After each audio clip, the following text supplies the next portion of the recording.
Olá! Hoje a gente mergulha numa história que é um verdadeiro ponto de virada na igreja primitiva. É um relato incrível que acontece num lugar totalmente inesperado, a casa de um oficial romano, um estrangeiro. Vamos ver juntos como esse encontro não só quebrou barreiras culturais profundíssimas, mas também revelou que o plano de Deus era muito, mas muito maior do que se pensava. Certo. Para a gente entender bem essa história, vamos seguir alguns passos. Primeiro, vamos montar o cenário da época, que era bem dividido. Depois, a gente vê as revelações divinas que conectaram esses dois mundos. Em seguida, a mensagem que mudou tudo, o evento sobrenatural que veio para confirmar tudo isso e, por fim, a grande verdade que essa história nos ensina até hoje. Para sacar o tamanho do que aconteceu ali, a gente precisa primeiro voltar no tempo e entender o cenário. Era um mundo de verdade, construído sobre muros, não sobre pontes. Olha só, a igreja no comecinho era praticamente toda judaica. E a gente está falando de séculos e séculos de leis e costumes que criavam um muro, sabe? Um muro gigante entre eles e todo o resto do mundo, os chamados gentios. Para os judeus, eles eram um polo da aliança. Já os gentios eram vistos como impuros, gente que estava fora do plano de salvação de Deus. E aí, de um lado desse muro, a gente encontra uma figura fascinante, Cornélio. Ele é um centurião romano, ou seja, parte da força de ocupação, o que já é um ponto. Mas o que surpreende é que ele era um homem piedoso, que temia a Deus e orava sempre. Mesmo sendo um gentil, ele estava buscando algo a mais. Já do outro lado, está Pedro. E não é qualquer um, né? Um dos apóstolos principais, líder da comunidade de fiéis em Jerusalém, que era super judaica. Para alguém como ele, a ideia de ter comunhão com um gentil, e ainda por cima dentro da casa dele, nossa, era algo simplesmente impensável. Bom, é exatamente aqui que a coisa começa a ficar interessante, porque nem Pedro nem Cornélio tinham a menor ideia, mas uma intervenção divina estava prestes a colocar os dois numa rota de colisão que ia mudar o curso da história. A primeira peça do quebra-cabeça se move com Cornélio. Ele tá lá, orando tipo umas 3 da tarde, e de repente, pá, ele tem uma visão super nítida de um anjo. O anjo chega e diz que as orações e as boas obras dele foram notadas por Deus e dá uma ordem bem específica. E o detalhe aqui é genial. O anjo não chega e explica tudo, não prega a mensagem principal. Essa tarefa, essa foi guardada para uma pessoa. A instrução era simples: mande chamar Pedro, porque é ele quem vai trazer a mensagem que Cornélio tanto precisa ouvir. Ao mesmo tempo, Deus está trabalhando na outra ponta da linha, preparando Pedro.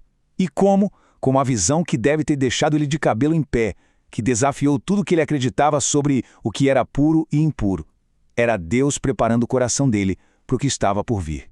Então, Pedro obedece. Ele vai até a casa de Cornélio, que, vamos combinar, era uma quebra de protocolo gigantesca para um judeu daquela época. E chegando lá, ele começa a pregar uma mensagem que tinha um alcance, nossa, muito maior do que qualquer um ali poderia esperar. E o que ele prega ali dentro é uau, é simplesmente revolucionário. A ideia central era que Deus não ama só um povo, ele ama a todos. Que a salvação não era um clube exclusivo, mas um presente disponível para qualquer pessoa de qualquer nação que se voltasse para Cristo com temor e fé. É isso, aquela porta que parecia ser só para os judeus, de repente, Deus estava abrindo com tudo para os gentios, e a condição para entrar era exatamente a mesma para todo mundo: arrependimento e fé em Jesus. Simples assim. E é aí que acontece. Bem no meio da fala de Pedro, o ponto alto dessa história toda se desenrola de um jeito que ninguém mesmo, podia contestar. Foi a confirmação divina em tempo real. Pensa na cena. Pedro ainda nem tinha terminado de falar e o Espírito Santo simplesmente desce sobre todo mundo que estava ali ouvindo a palavra. Não foi depois de um ritual, não precisou de nada. Foi ali, na hora. Imagina a cara dos judeus que foram com Pedro. Eles ficaram de queixo caído, completamente chocados. Era algo que eles provavelmente achavam impossível. A mesmíssima experiência que eles tiveram no Pentecostes estava acontecendo ali, na frente deles, com gentios. E essa comparação é fundamental para entender o que aconteceu. Não foi uma experiência parecida, foi exatamente a mesma coisa. Os judeus ouviram os gentios falando em outras línguas e engrandecendo a Deus. Era uma evidência que podia ser vista e ouvida, uma prova irrefutável de que era a mesma obra de Deus acontecendo de novo. E o Pedro, na hora, saca tudo. A pergunta dele é matadora, né? Basicamente, gente, Se o próprio Deus deu a eles o Espírito Santo igualzinho a nós, quem somos nós para dizer não ao batismo com água? O selo de aprovação de Deus veio primeiro. Fim de discussão. Então, fica claro que isso não foi só um evento pontual, um milagre pronto. Aquilo ali estabeleceu uma verdade prática, poderosíssima, que ia mudar as regras do jogo e remodelar a missão da igreja para todo sempre.